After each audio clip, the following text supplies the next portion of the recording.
পাবনার ঈশ্বরদীতে পড়া না পারায় এক শিক্ষার্থীকে শাসনের জের ধরে ৩ শিক্ষককে মারধরের ঘটনায় দোষীদের শাস্তির দাবিতে মানববন্ধন ও বিক্ষোভ মিছিল অনুষ্ঠিত হয়েছে।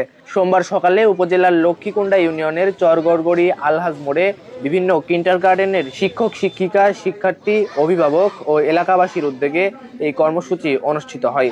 মানববন্ধনে অংশগ্রহণকারীরা শিক্ষকের ওপর হামলার ঘটনার তীব্র নিন্দা জানান এবং দোষীদের দ্রুত গ্রেপ্তার করে দৃষ্টান্তমূলক শাস্তির দাবি জানান। মানববন্ধনে বক্তব্য দেন উপজেলা কিন্ডারগার্টেন অ্যাসোসিয়েশনের সভাপতি লুৎফর রহমান, সাধারণ সম্পাদক মহিদুল ইসলাম, আন্ত উপজেলা কিন্ডারগার্টেন অ্যাসোসিয়েশনের সভাপতি মজিবুর রহমান, বাঁশেরবাজার ডিগ্রি কলেজের অবসরপ্রাপ্ত সহকারী অধ্যাপক আব্দুল হামিদ শিপু সহ অন্যান্যরা। বক্তারা বলেন, একজন শিক্ষকের ওপর শিক্ষা প্রতিষ্ঠানে ঢুকে হামলার ঘটনা অত্যন্ত নেক্কারজনক। এ ধরনের ঘটনায় শিক্ষক সমাজের নিরাপত্তা প্রশ্নের মুখে পড়েছে।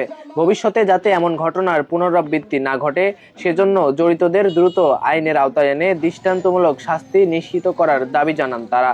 মানববন্ধন শেষে একটি বিক্ষোভ মিছিল বের করা হয়। মিছিলটি চরগড়গড়ি আলহাজ মোড় এলাকার বিভিন্ন সড়ক প্রদক্ষিণ করে। উল্লেখ্য, গত বৃহস্পতিবার উপজেলার লক্ষ্মীকুণ্ডা ইউনিয়নের চরকুরুলিয়া এলাকার সেলিম রেজা আদর্শ বিদ্যানিকেতনের শ্রেণীকক্ষে ঢুকে শিক্ষিকা ঝর্ণা খাতুনের গলায় ওড়না পেঁচিয়ে মারধরের অভিযোগ ওঠে। এই ঘটনায় আরও কয়েকজন শিক্ষককে মারধর করা হয়। ঘটনাটি এলাকায় ব্যাপক চাঞ্চল্যের সৃষ্টি করে। পরে আহত শিক্ষিকা ঝর্ণা খাতুন বাদী হয়ে ঈশ্বরদী থানায় উজ্জ্বল মালকে প্রধান আসামি করে মোট ৫ জনের নামে মামলা দায়ের করেন। কিন্তু তার এ পর্যন্ত বিশাল অপরাধ ৭ দিনের মধ্যে কোনো ছেলে নিয়ে থাকবে না। সবাই আমরা ডেস্ক রিপোর্ট, প্রতিদিনের ঈশ্বরদী।